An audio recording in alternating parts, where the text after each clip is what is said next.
धन्यवाद TV9 मराठी. आपल्या ठिकाणी असलेले चान्सलर हर्षवर्धन पाटील सर, आमच्या विद्यापीठाचे प्रेसिडेंट डॉक्टर रवी जोशी सर, सर्व या ठिकाणी असलेले मान्यवर, सर्वप्रथम मी TV9चं आभार व्यक्त करतो, कारण या ठिकाणी एकाच छताखाली आपल्याला आपल्या विद्यार्थ्यांना एक चांगल्या प्रकारचं या ठिकाणी मार्गदर्शन मिळणार आहे.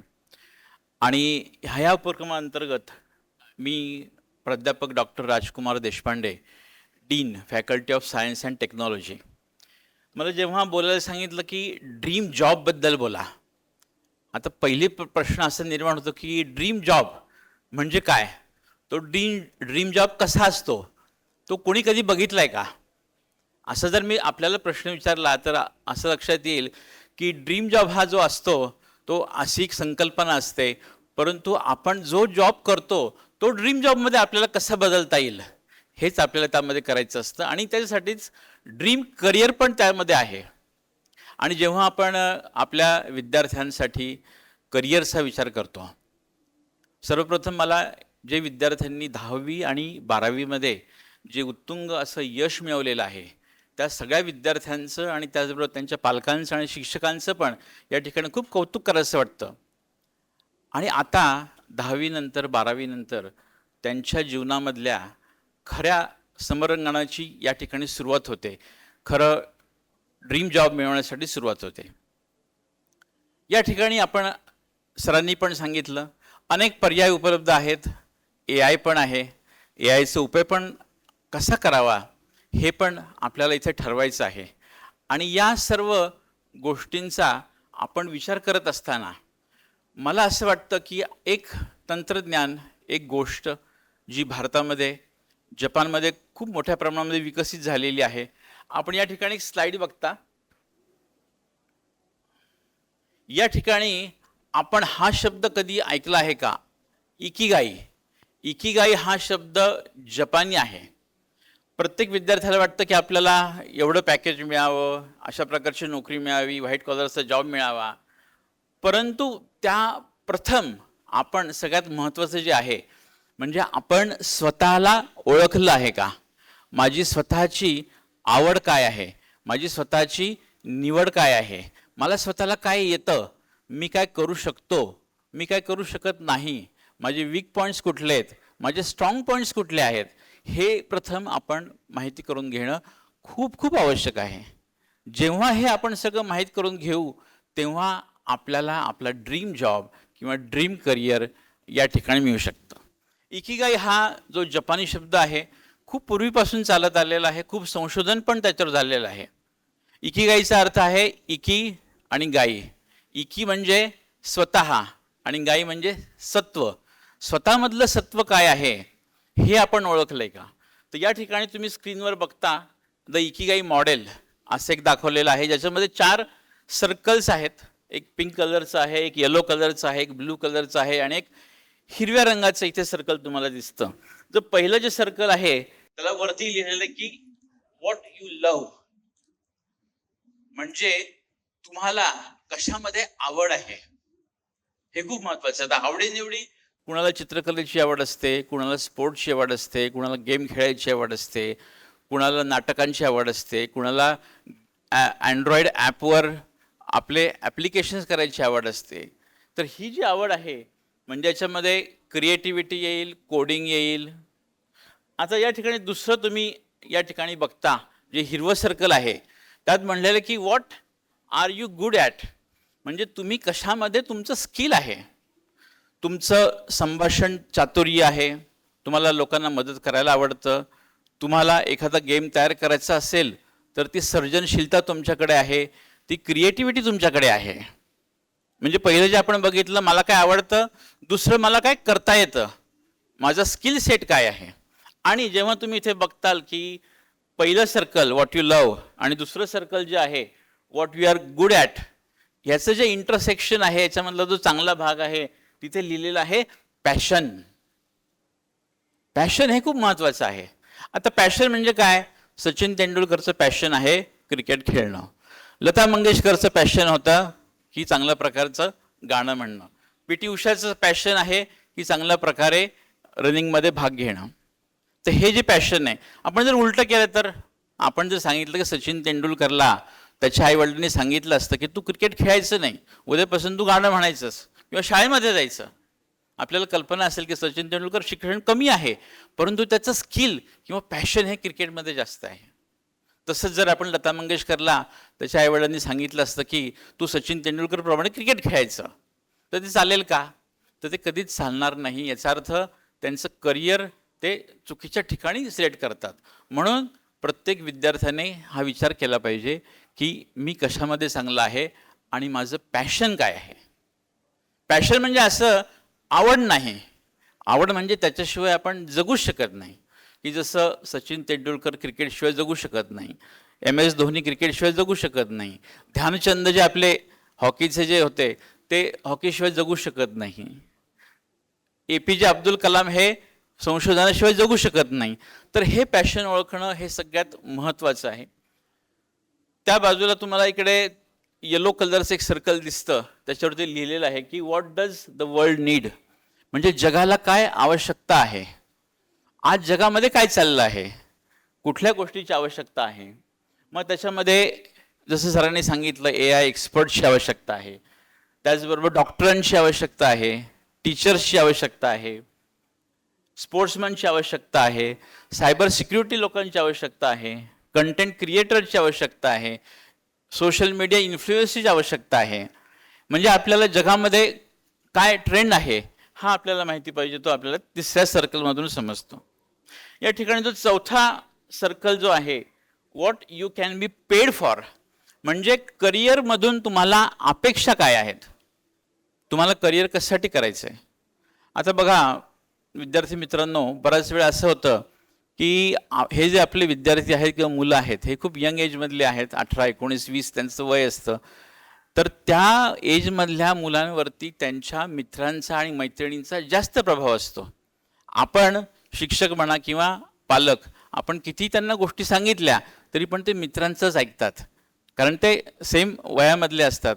मग एखादा मित्र म्हणाला की मला आता AIलाच जायचं आहे, मला मशीन लर्निंगच करायचं आहे, पण त्यावेळेस ते भारलेले असतात त्या मित्रांच्या सवयीमुळं, त्यांच्या गोष्टींमुळं.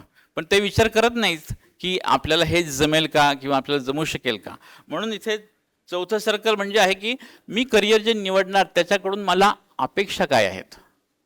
मला पैसे पाहिजेत, मला सुख संपत्ती पाहिजे, आयुष्य पाहिजे, कशा प्रकारे मी जगायचं आहे. आणि म्हणून त्याच्या ठिकाणी लिहिलं की मला गुड सॅलरी तर प्रश्नच नाही, पहिलं असलंच पाहिजे, चांगली सॅलरी पाहिजे, करिअर ग्रोथ पाहिजे, मला पुढे त्याच्यामध्ये पुढे जायला नक्कीच आवडेल, फायनान्शियल स्टेबिलिटी पाहिजे, त्यानंतर इकॉनॉमिक फ्रीडम पाहिजे, आणि सगळ्यात महत्त्वाचं म्हणजे पैसा असेल, सगळ्या गोष्टी असेल, परंतु तुम्हाला समाजामध्ये मानाचं स्थान पाहिजे, तुमचं स्टेटस पाहिजे. तर ह्या ज्या 4 गोष्टी आहेत, या 4 गोष्टी किंवा 4 सर्कल्स विद्यार्थ्यांनी एक कागद घ्यावा, त्याच्यामध्ये हे 4 सर्कल्स काढावेत आणि 4 सर्कलमध्ये पहिला पॉईंट, दुसरा पॉईंट, तिसरा पॉईंट, चौथा पॉईंट लिहावा. आणि या सगळ्यांचं जे इंटरसेक्शन जे आहे, सगळ्यांमधलं जे कॉमन आहे ते आहे तुमचं इकिगाई, म्हणजे तुमच्या स्वतःचं सत्व काय आहे किंवा तुम्हाला त्याच्यामध्ये काय अपेक्षा आहे. म्हणून जर एखादा विद्यार्थी सोशल मीडिया इन्फ्लुएन्सिंगमध्ये भरपूर काम करतो, भरपूर त्याच्यामध्ये पैसे मिळवतो, भरपूर स्टेटस तो मिळवतो, पण जर त्याला आपण सांगितलं की तू आता क्रिकेट खेळायचं किंवा स्पोर्ट्स खेळायचं, तर ते तसं योग्य नाही. म्हणून माझी आपण सर्वांना विनंती राहील की आपल्या विद्यार्थ्यांचं आपल्या स्वतःचं इकिगाई किंवा पॅशन काय आहे हे बघून आपण त्या ठिकाणी मार्गक्रमण करू शकतो. आताचा जर काळ आपण बघितला, 10 वर्षापूर्वीचा बघा, या ठिकाणी बरेचसे पालक पण आहेत. तर पालकांनी ज्यावेळेस 12वीला होते त्यावेळेस आपल्याकडे अशी एवढी मोठी साधनं, एवढं इंटरनेट, एवढं सोशल मीडिया त्यावेळेस होतं का? त्यावेळेस काहीच नव्हतं. तर आता हे युग फार बदललेलं आहे, खूप चेंज झालेलं आहे. पूर्वी आपल्याला ऑप्शन जास्त नव्हते, परंतु आता विद्यार्थ्यांकडे ऑप्शन जास्त आहेत, युनिव्हर्सिटीज जास्त आहेत, कॉलेजेस जास्त आहेत, आणि म्हणून विद्यार्थ्यांना त्याच्या आवडीचा अभ्यासक्रम हा आपण नक्कीच निवडू शकतो. पुढच्या स्लाईडकडे जाऊया. तर करिअर म्हणजे नेमकं काय असतं? करिअर म्हणजे तुमची आवड असते. तुम्हाला खूप पैसे दिले विद्यार्थ्यांना, परंतु तुम्हाला ते काम आवडत नसेल तर चालेल का? मानसिक त्याच्यामध्ये तुम्हाला थकवेपणा येईल, फ्रस्ट्रेशन येईल, टेन्शन येईल, स्ट्रेस येईल. म्हणून आवड ही खूप महत्त्वाची आहे. कौशल्य, प्रत्येक विद्यार्थ्याकडे एक कौशल्य नक्कीच चांगलं असतं की तो त्याच्यामध्ये चांगल्या प्रकारे वरती जाऊ शकतो, 100% त्याच्यामध्ये करू शकतो. ब्रुसली म्हणाला एकदा की तुमच्याकडे 100 गुण असतील तर त्याचा काही उपयोग नाही, पण एक गुण त्याच्यावर तुम्ही 100 वेळा कमांड केलेला आहे किंवा त्याच्यावर मास्टरी आहे ते महत्त्वाचं आहे. त्यानंतर क्षमता, कपॅसिटी, म्हणजे आपण काय काम करू शकतो, आपली शारीरिक क्षमता किती आहे, मानसिक क्षमता किती आहे हे पण बघणं महत्त्वाचं आहे. जसं स्पोर्ट्समनकडे शारीरिक आणि मानसिक क्षमता जास्त प्रमाणात असणं आवश्यक आहे. आणि दुसरी गोष्ट म्हणजे आपण समाजापासून काही वेगळं राहत नाही, आपण समाजाचा भाग आहोत. त्यामुळे आपण समाजाला काय योगदान देतो आहोत, समाजाकडून आपल्या काय अपेक्षा आहेत ह्या पण निर्माण करणं किंवा ह्याचा पण अभ्यास करणं हे आवश्यक आहे. म्हणून आवड, कौशल्य, क्षमता आणि योगदान म्हणजे आपण असं म्हणू शकतो की हे आपलं करिअर आहे किंवा याच्यामध्ये आपल्याला मास्टरी मिळवायची आहे. पुढे आपल्याला असं बघता येईल की ह्या गोष्टी सगळ्यांनाच माहिती आहेत, इथे पण सगळं आहे. नॉर्मल सायन्स आहे, कॉमर्स आहे, आर्ट्स आहे, ह्या गोष्टी आता तुम्हाला आपलं सर्व कॉम्प्युटर किंवा सगळं जग आपलं मोबाईलमध्ये समाविष्ट झालेलं आहे. त्यामुळे तुम्हाला अनेक पर्याय मिळतील. इंजिनिअरिंग जरी बघितलं तरी त्याच्यामध्ये पेट्रोलियम इंजिनिअरिंग आहे, पेट्रोकेमिकल इंजिनिअरिंग आहे, अनेक गोष्टी त्याच्यामध्ये आहेत. त्यानंतर कॉमर्स आहे. याच्यामध्ये विचारतात विद्यार्थी की कुठलं क्षेत्र चांगलं आहे, तर असं काहीही नाही. हे क्षेत्र वाईट आहे, हे क्षेत्र चांगलं आहे असं काही नसतं. कॉमर्स पण चांगलं आहे, आर्ट्स पण चांगलं आहे. कालिदासांचं उदाहरण घ्या. कालिदासांनी जे काव्य आमरामर केलं, त्यांना जर आपण इंजिनिअरिंग करायला सांगितलं असतं तर त्यांना ते जमलं नसतं, उलटं झालं असतं. म्हणजे आर्ट्स असेल, कॉमर्स असेल, ह्युमॅनिटीज असेल, लॉ असेल, BA असेल, सायन्स असेल, सायकोलॉजी असेल, कुठलंही क्षेत्र चांगलंच असतं. फक्त आपल्याला त्याच्यामध्ये आवड निर्माण झाली पाहिजे आणि आपलं 100% आपण त्याच्यामध्ये आपण टाकलं तर आपण प्रत्येक क्षेत्रामध्ये नाव कमवू शकतो. त्यानंतर आपण बघूया की हे आपण बघितलं की मला काय आवडतं. बऱ्याच वेळा आम्हाला असा अनुभव येतो की वडील म्हणतात की तू इंजिनिअरिंगला ॲडमिशन घे, कॉमर्सला ॲडमिशन घे, म्हणून ॲडमिशन घेतात. पालक पण या ठिकाणी बरेच आहेत. तर माझं म्हणणं असं आहे की तुम्हाला चांगलं कॉलेज निवडायचं असेल, महाविद्यालय निवडायचं असेल तर तुम्ही ती जबाबदारी विद्यार्थ्यांवर सोपवा.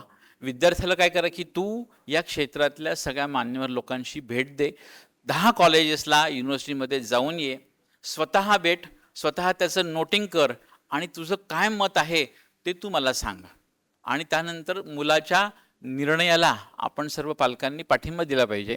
त्याला फक्त आपण म्हणलं पाहिजे की तू फक्त हो म्हण, तुझ्या पाठीवर थाप ठेवून आम्ही सांगतो की आम्ही तुझ्यासाठी लढायला तयार आहोत. कुठलंही क्षेत्र याच्यामध्ये वर्ज्य नसतं किंवा कुठल्याही क्षेत्रामध्ये कमीपणा हा याच्यामध्ये नसतोच. हे आपण इकिगाईमध्ये बघितलं. आता पुढच्या याच्यामध्ये आपण असं बघतोय की हां, हे पण बघणं महत्त्वाचं आहे की आपण समजा एखादा गायनामध्ये श्रेष्ठ असेल तर गायनामध्ये करिअर करता येतं का, तर हो करता येतं. तर आता जी फील्ड आहेत आपल्यासमोर उपलब्ध आहेत त्याच्यामध्ये आपल्याला असं दिसतं की आर्टिफिशियल इंटेलिजन्स आहेत. सरांनी पण आत्ता आमच्या सांगितलं की आर्टिफिशियल इंटेलिजन्सला खूप मागणी आहे. आता या ठिकाणी मला असं सांगायचं आहे की आर्टिफिशियल इंटेलिजन्स म्हणजे कृत्रिम बुद्धिमत्ता. तर याबद्दल अनेक लोकांच्या मनामध्ये गैरसमज पण आहेत. एक्झॅक्टली कृत्रिम बुद्धिमत्ता म्हणजे काय, तिचा वापर काय करावा, त्यामुळे नोकऱ्या जातील का, आपण बेरोजगार होऊ का, त्याबद्दल मला थोडंसं बोलावं लागतं. की कृत्रिम बुद्धिमत्ता हा आपल्या आयुष्याचा अविभाज्य भागच होणार आहे. काही वर्षांपूर्वी जेव्हा संगणक आले, कॉम्प्युटर आले, त्यावेळेस पण लोकांना भीती वाटली की संगणक आल्यानंतर आपल्या नोकऱ्या जातील का. पण तसं झालं का, तसं झालं नाही, उलट नोकऱ्या वाढल्या. तसंच हे कृत्रिम बुद्धिमत्तेचं किंवा आर्टिफिशियल इंटेलिजन्सचं आहे. त्यामुळे नोकऱ्या जाणार नाहीत, परंतु अनेक नवीन प्रकारच्या नोकऱ्या निर्माण होईल. सगळ्यात महत्त्वाचं आहे का की कुणाचीही नोकरी जाणार नाही किंवा कुठल्याही कंपनीतून काढणार नाही, परंतु जो विद्यार्थी, जो एम्प्लॉई AI वापरेल त्याची जागा जो AI वापरणार नाही ती नक्की घेतली जाईल. म्हणजे AI वापरणं तुम्हाला आवश्यक आहे आणि AI वापरून तुम्हाला नवीन नवीन संधी त्याच्यामध्ये निर्माण होईल. फक्त आपल्याला जाणून घेणं आवश्यक आहे की AI मध्ये आपण काय करायला पाहिजे. बऱ्याच वेळा मुलं आता ॲप डाउनलोड करतात. Google अर्थ आहे, सगळे ॲप डाउनलोड करतात. पण ते ॲप डाउनलोड करून वापरणं म्हणजे AI नव्हे. तर AI म्हणजे वेगवेगळ्या प्रकारच्या सिस्टीम तयार करणं, वेगवेगळ्या प्रकारचे सॉफ्टवेअर तयार करणं, त्याला आपण ॲक्च्युली खऱ्या लाईफमध्ये AI असं म्हणू शकतो. दुसरं आहे सायबर सिक्युरिटी. हा तर खूप ज्वलंत प्रश्न आहे. या सायबर सिक्युरिटीद्वारे आपण बातम्या बघतो. बँकेमधून फ्रॉड बऱ्याच प्रकारचे केले जातात. आपल्या मोबाईलवरून पण फ्रॉड होतात. बँकेतले पैसे घेतले जातात. अनेक वृद्ध लोकांना फसवलं जातं. आणि या फील्डला, सायबर सिक्युरिटीला जगामध्ये खूप प्रचंड प्रमाणात मागणी आहे. परंतु तेवढे त्यातले तंत्रज्ञ आणि एक्सपर्ट्स खूप कमी अवेलेबल आहेत. ज्या वाघोलीसारख्या छोट्या गावामध्ये पण दर महिन्याला 30 लाखाचा अपहार केला जातो. आणि म्हणून ह्या क्षेत्रामध्ये जर तुम्ही विचार करत असाल तर तुमची निवड ही अत्यंत योग्य आहे. आणि जसं म्हटलं, पहिलं AI आणि दुसरं सायबर सिक्युरिटी, हे दोन्ही बरोबरच आहेत. एकमेकांच्या हातात हात घालूनच ते पुढे जातात. त्यानंतर डेटा सायन्स आहे. कंपनीमध्ये अनेक प्रकारचा डेटा ॲनालिसिस करावा लागतो, डेटावरून माहिती काढावी लागते. त्यासाठी डेटा सायन्सचं फील्ड हे पण 3 नंबरला आहे. पुढे आहे हेल्थ केअर अँड बायोटेक्नॉलॉजी. आपण बघतो कोविडनंतर सर्वांचा आपल्या हेल्थवरती आपण जो विश्वास करतोय किंवा आपण काळजी घेतोय. आता डॉक्टर तुम्हाला सल्ला देऊ शकतात लांब राहून पण.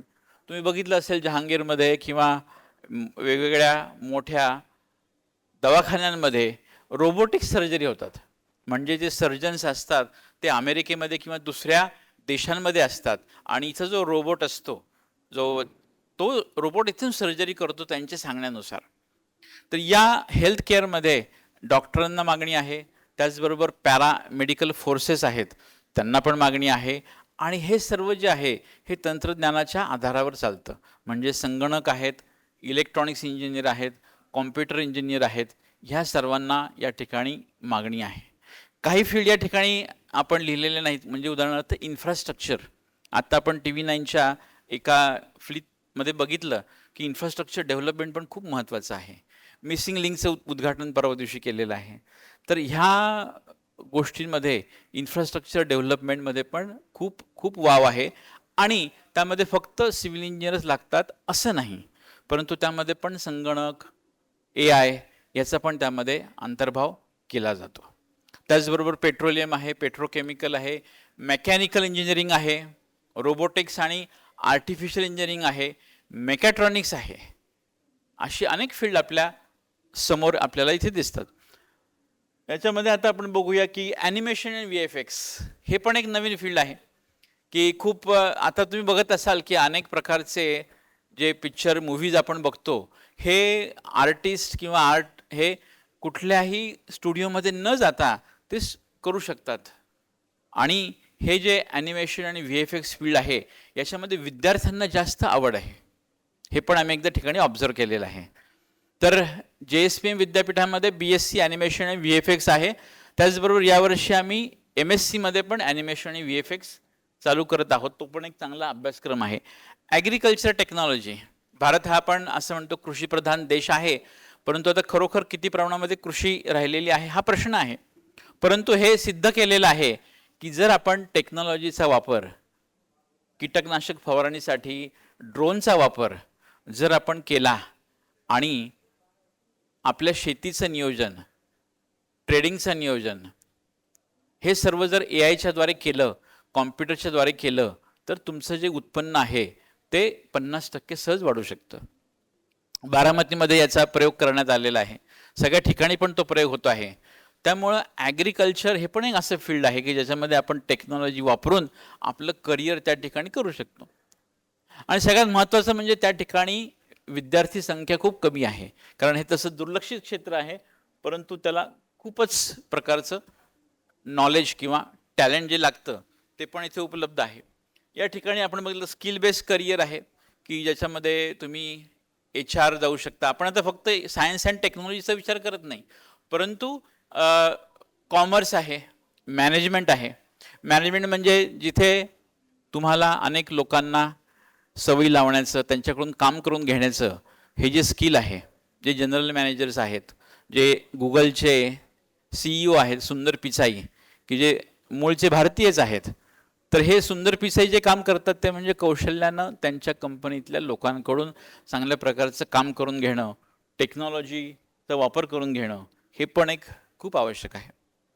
आणि आपण इथे foreign education and global opportunities, जसं आत्ता सरांनी सांगितलं की या इंटरनेटमुळं किंवा कॉम्प्युटरमुळं जग हे एक पूर्णपणे आपल्या हातात सामावलेलं आहे आणि जग एक छोटं ग्लोबल व्हिलेज झालेलं आहे. यामध्ये तुमच्या मुलांना तुम्ही हे पण सांगा, करिअरसाठी आवश्यक आहे की एक फॉरेन लँग्वेज त्यांना येणं एक आवश्यक आहे. मग ती फॉरेन लँग्वेज तुम्ही पहिल्या वर्षी, दुसऱ्या वर्षी, तिसऱ्या वर्षी पण शिकू शकता. जपान असेल, जर्मनी असेल, स्पेन असेल, या ठिकाणी पण आपण यामध्ये करिअर चांगलं करू शकतो. आपण अशा गोष्टी केल्या आहे पाहिजेत की ज्या गोष्टी इतर कोणीही करत नाहीत, म्हणजे आपली इकिगाई आपण त्यामध्ये आपण शोधू शकतो. पुढच्या स्लाइडमध्ये आपण बघूया, विद्यार्थ्यांसमोर आता कुठली आव्हानं असतात. विद्यार्थ्यांना करिअर चांगलं निवडायचं असेल तर एक काय असतं, सोशल प्रेशर. आपण पालक त्यांना काहीतरी सांगत असतो की आता हा लहानपणापासून इंजिनियरच होणार, डॉक्टरच होणार, हे आपलं प्रेशर त्यांच्यावरती असतं. समाजाच्या काही अपेक्षा असतात, 1 वर्ष नापास झाला तर लगेच टेन्शन येतं, प्रेशर येतं, स्ट्रेस येतं. मित्रांच्या अपेक्षा असतात, मित्रमैत्रिणींच्या निवडी जास्त असतात आणि त्यामुळे काय होतं, ह्या सगळ्या गोष्टी विद्यार्थ्यांवरती काम करतात आणि विद्यार्थी स्वतःची ओळखच विसरून जातो, स्वतःची आवडच विसरून जातो. त्यामुळं ही स्वतःची आवड आपण लक्षात ठेवणं खूप महत्त्वाचं आहे. आणि हे तर महत्त्वाचं आहे, आपण जाणतोच की आपण मार्कांना हल्ली फार महत्त्व देतो. तुम्ही बघा की बिल गेट्स असतील, सुंदर पिचाई असतील, मोठे मोठे शास्त्रज्ञ आहेत, मोठे मोठे CEO आहेत, त्यांना विचारा त्यांना 10वीमध्ये किती मार्क होते, 12वीला किती मार्क होते, इंजिनिअरिंगला किती मार्क होते, फर्स्ट इयरला किती होते, सेकंड इयरला किती होते. म्हणजे मार्क मिळवणं ही आपली एक गोष्ट आहे, हे आपलं एक मिनिमम रिक्वायरमेंट आहे. परंतु ते मार्क किंवा ती मार्कशीट आपलं सर्वस्व नाही. त्याच्याबरोबर तुमच्या स्किल्स ह्या पण अत्यंत महत्त्वाच्या आहेत. त्यामुळे नुसत्या मार्कांच्या आहारी न जाता आपलं नॉलेज, आपलं स्किल वापरणं हे पण खूप महत्त्वाचं आहे. त्यानंतर करिअर गायडन्सचा अभाव. आता मोबाईलमुळं सगळ्या गोष्टी शक्य झालेल्या आहेत आणि ग्रामीण भागातला, छोट्या गावातला विद्यार्थी पण अमेरिकेत जाऊ शकतो, जर्मनीला जाऊ शकतो, हे सगळं शक्य होतं. त्यामुळं करिअर काउन्सिलिंग हे अत्यंत प्रभावीपणे आपण वापरलं तर आपल्याला जीवनाची दिशा त्यामध्ये चांगली मिळू शकते. आणि दुसरं आहे की बदलत्या जगाशी जुळून घेणं आवश्यक आहे. म्हणजे याचा अर्थ काय की आता AI आलं आहे, मशीन लर्निंग आलं आहे, मग मी ते कसं वापरू, मला भीती वाटते त्याची, ते वापरलं तर काय होईल, कसं वापरावं. म्हणून टेक्नॉलॉजी आणखीन वाढणार आहे. नॅस्कॉमने सांगितल्याप्रमाणे अजून 5 वर्षांनी 80% जॉब सगळे बदलणार आहेत. आपण जे सध्या जॉब बघतो, क्लेरिकल जॉब आहेत, इवन टीचर्सचे जॉब आहेत, कंपनीमधले जॉब आहेत, हे सगळे जॉब बदलणार आहेत. आणि जसं जग बदलतं आहे त्याप्रमाणे आपल्याला त्यांचं स्किल आत्मसात करणं खूप आवश्यक आहे. आणि याच्यामध्ये एक महत्त्वाचा भाग आहे, म्हणजे माणूस किंवा विद्यार्थी. आम्ही पण विद्यार्थी आहोत, आम्ही पण शिक्षक असताना आम्हाला अनेक गोष्टी शिकाव्या लागतात, अनेक गोष्टींचा अभ्यास करावा लागतो. त्याचप्रमाणे आपल्याला लाईफ लाँग लर्निंग, आयुष्यभर शिकत राहणे, ही कन्सेप्ट आपल्या मनामध्ये असली पाहिजे आणि आपण त्याचं इम्प्लिमेंटेशन केलं पाहिजे. पालकांसाठी मुलाची आवड ओळखणं आवश्यक आहे. जबरदस्ती करू नका. शेजारच्यांचा मुलगा डॉक्टर झाला आहे म्हणून माझा पण मुलगा डॉक्टर झाला पाहिजे, किंवा भावाचा मुलगा इंजिनियर झाला आहे म्हणून माझा पण झाला पाहिजे, असं मिळणार नाही. हल्ली जो दुसरा पॉईंट इथं म्हणलं संवाद, हा संवाद पालक, विद्यार्थी, त्यांची मुलं मुली याच्यामधला हा कमी होतोय. कारण आजकाल तुम्ही बघा सोशल मीडियावरती किंवा कॉम्प्युटरवरती किंवा मोबाईलवरती सगळेजण असतात. पहिल्यांदा विद्यार्थी असायचे, आता पालक पण त्याच्या मोबाईलवरती असतात. तर मुलांशी मोकळेपणाने बोलणं, त्याचे विचार जाणून घेणं, त्याला विचारणं तुला काय करणं आवडेल, काय आवडणार नाही, हे पण महत्त्वाचं आहे. आणि आपल्याला त्यांची स्वप्न समजून घेणं आवश्यक आहे. त्यांच्या सारख्या वयामध्ये जाऊन त्यांच्या वयाप्रमाणे विचार करणं हे देखील आपल्याला आवश्यक आहे. बऱ्याच वेळा असं होतं की वर्षानुवर्ष झाल्यामुळे आपले काही विचार पक्के होतात, ते आपण मुलांवरती थोपवण्याचा प्रयत्न करतो. स्किल डेव्हलपमेंटला प्राधान्य पाहिजे. तुमच्याकडे 90% मार्क मिळाले परंतु तुम्हाला इंग्लिश चांगलं बोलता येत नसेल तर काही उपयोग नाही. इंग्लिशमध्ये फ्लुएन्सी पाहिजे, फॉरेन लँग्वेज तुम्हाला यायला पाहिजे, प्रॉब्लेम सॉल्विंग स्किल पाहिजे. आता तुम्ही बघा, एक रिपोर्ट आहे की हल्लीचे जे विद्यार्थी आहेत त्यांना आपण जेनझी असं म्हणतो, आपल्याला माहिती असेल. जेनझी म्हणजे काय, की जे विद्यार्थी अशा काळात जन्माला आले की त्यांचं शिक्षण हे मोबाईलवर झालं किंवा ते मोबाईलच्या काळामध्ये जन्माला आले. आता विचार करा, आपल्या वेळेस मोबाईल होता का? आपल्या वेळेस ब्लॅकबोर्ड, शिक्षक, गुरुजी, शाळा ह्या गोष्टी आपल्यासमोर होत्या. परंतु हे विद्यार्थी जे बघतायत हे सर्व मोबाईलवरती बघतायत आणि मोबाईल आणि माणसाशी संवाद साधणं यामधला खूप फरक आहे. आणि ह्या जेनझीच्या लोकांशी आपल्याला जुन्या जनरेशननी, आपण ज्याला जनरेशन गॅप पण म्हणतो, की विद्यार्थी आणि त्यांचे पालक त्यामध्ये जनरेशन गॅप असतो. दोन भावांमध्ये पण जनरेशन गॅप असतो. म्हणजे जनरेशन गॅप आता एकेका वर्षाचा व्हायला लागला आहे. जनरेशन गॅप म्हणजे काय, त्यांचे विचार आपले विचार ह्या विचारामधलं अंतर. मग याच्यामध्ये त्यांचे विचार चुकीचे आहेत असं पण नाही, आजकालचे जे विद्यार्थी आहेत त्यांचे विचार चुकीचे आहेत असं पण नाही. प्रत्येकजण आपापल्या दृष्टिकोनातून त्याच्यावरती विचार करतो. त्यामुळे प्रॉब्लेम सॉल्विंग, जर काही प्रॉब्लेम आला, रस्त्याने जाताना आपला मुलगा स्कूटरवरून जातोय परंतु त्याला काही ॲक्सिडेंट झाला, मग तो कशा प्रकारे मदत मागेल, कोणाला फोन करेल, कसं पोलिसांना कॉल करेल, हे जे स्किल आहे ज्याला आपण problem solving in the life हे म्हणतो. या ठिकाणी मला स्वामी विवेकानंदांचे 2 वाक्य खूप प्रकर्षाने आठवतात. स्वामी विवेकानंद असं म्हणतात की शिक्षण ते शिक्षण जे खरं असतं की जे तुमच्या आयुष्यातील सर्व प्रॉब्लेम सोडवतं. आणि दुसरं म्हणजे शिक्षण ते शिक्षण असतं की जे तुम्हाला स्वतःच्या पायावर उभं करतं. आणि म्हणून याच्यासाठी आपल्याला स्किल डेव्हलपमेंट याला आपल्याला प्राधान्य द्यायला पाहिजे. डिजिटल स्किल्स शिकले पाहिजेत. आपल्यापेक्षा आपल्या मुलांना मोबाईल फोन फार फास्टपणे वापरता येतात. ते चांगलं पण आहे, कारण त्याच्या दृष्टीने त्यांची प्रगती पण चांगली होऊ शकते. योग्य करिअर काउन्सिलर ते पण आपण आता बघितलं. त्यानंतर पुढच्या स्लाईडमध्ये आपण बघूया की यशाचे 5 मंत्र, अनेक मंत्र आहेत किंवा सक्सेस मंत्र आपण त्यांना म्हणूया, की त्याच्यामध्ये काय ध्येय निश्चित करणं आवश्यक आहे. तुम्ही 3 इडियट्स पिक्चर पण बघितला असेल, तो पण आपल्याच काळामध्ये होता. त्यामध्ये पण असं दाखवलं आहे की 3 विद्यार्थी होते, तिघांपैकी दोघांनी मारून मुटकून वडिलांनी सांगितलं तो सिलेक्ट केला आणि एका विद्यार्थ्याने आपल्या मनाप्रमाणे केला. तो विद्यार्थी उद्योजक झाला. त्यांनी ज्या 2 विद्यार्थ्यांना त्यांना चांगले मार्क होते, जे हुशार होते, त्यांना आपल्या कंपनीमध्ये कामावर घेतलं किंवा कामावर ठेवलं. तर त्यासाठी हे ध्येय निश्चित करणं आवश्यक आहे. नियोजन आणि शिस्त खूप महत्त्वाची आहे. आपल्याला जर चांगलं ध्येय निवडायचं असेल, आपल्याला प्रगतीपथावर जायचं असेल, आपल्याला सुंदर पिसाईप्रमाणे, सत्य नडेलाप्रमाणे आपले ध्येय ठेवायचे असतील, तर त्यांचं रोड मॉडेल म्हणून त्यांचा अभ्यास करणंही खूप आवश्यक आहे. अनेक विद्यार्थ्यांना वाटतं की आपल्याला चांगले पैसे मिळाले पाहिजेत, चांगल्या प्रकारच्या सुविधा मिळाल्या पाहिजे, चांगली कंपनी मिळाली पाहिजे. पण त्याचबरोबर आपण हे विसरतो की ते लोक जे या लेवलवरती गेलेले आहेत त्यांनी कुठल्या प्रकारचे कष्ट घेतलेले आहेत. आणि एक गोष्ट आणखीन आम्हाला जाणवते की आजकाल जे विद्यार्थी आहेत त्यांना आपल्या आईवडिलांनी घेतलेल्या कष्टांची जाणीव नसते बऱ्याच वेळेला. ती पण त्यांना ती करून देणं आवश्यक आहे. आणि म्हणून या ठिकाणी नियोजन, डिसिप्लिन हे खूप आवश्यक आहे. शिस्त पाळणं, अपडेटेड आहे, टेक्नॉलॉजी आहेत, ट्रेंड्स आहेत, ह्या आपण नेहमी बघितल्या पाहिजेत. त्याचबरोबर कधी हार मानू नका. एक मगाशीच काही दिवसांपूर्वी सर्वे आला होता की सुसाईड करण्याचं प्रमाण हे तरुण लोकांमध्ये जास्त आहे. कारण असं की त्यांना अपयश पचवण्याची शक्ती त्यांच्यामध्ये नाही आहे. शिक्षणाचा उद्देशच हा आहे की तुम्ही चांगली नोकरी मिळवणं, चांगले पैसे मिळवणं नाही, परंतु तुम्ही जीवनासमोर येणाऱ्या तुमच्या आव्हानांना, तुमच्या समोर येणाऱ्या प्रॉब्लेमला तुम्ही कशा प्रकारे सामोरं जाता, तेवढी तुमची मानसिक तयारी आहे का, तुम्ही तेवढे मानसिक स्ट्रॉंग आहात का, तुम्हाला टाईम मॅनेजमेंट, स्ट्रेस मॅनेजमेंट. आपण आता AI बघितलं, त्याला आपण म्हणतो की आर्टिफिशियल इंटेलिजन्स, परंतु दुसरा पण एक खूप महत्त्वाचा इंटेलिजन्स आहे, तो कदाचित AI पेक्षाही खूप स्ट्रॉंग आहे. किंवा आपण जो ह्युमन इंटेलिजन्स, आपल्यामध्ये असलेला जो इंटेलिजन्स तो नैसर्गिक इंटेलिजन्स किंवा ह्युमन इंटेलिजन्स, आर्टिफिशियल इंटेलिजन्स याच्यापेक्षाही एक इंटेलिजन्स सगळ्यात स्ट्रॉंग आहे. आणि तो जर इंटेलिजन्स तुमचा स्ट्रॉंग असेल तर तुम्ही बाकी सगळ्या इंटेलिजन्सवरती मात करू शकता आणि त्याच्यावरती तुम्ही प्रभाव पाडू शकता. तो कुठला इंटेलिजन्स असेल बरं? तो आहे इमोशनल इंटेलिजन्स. इमोशनली तुम्ही किती स्ट्रॉंग आहात, कितीही खडतर परिस्थिती आली तर त्यामध्ये तुम्ही कशा प्रकारे सावरून जाणार.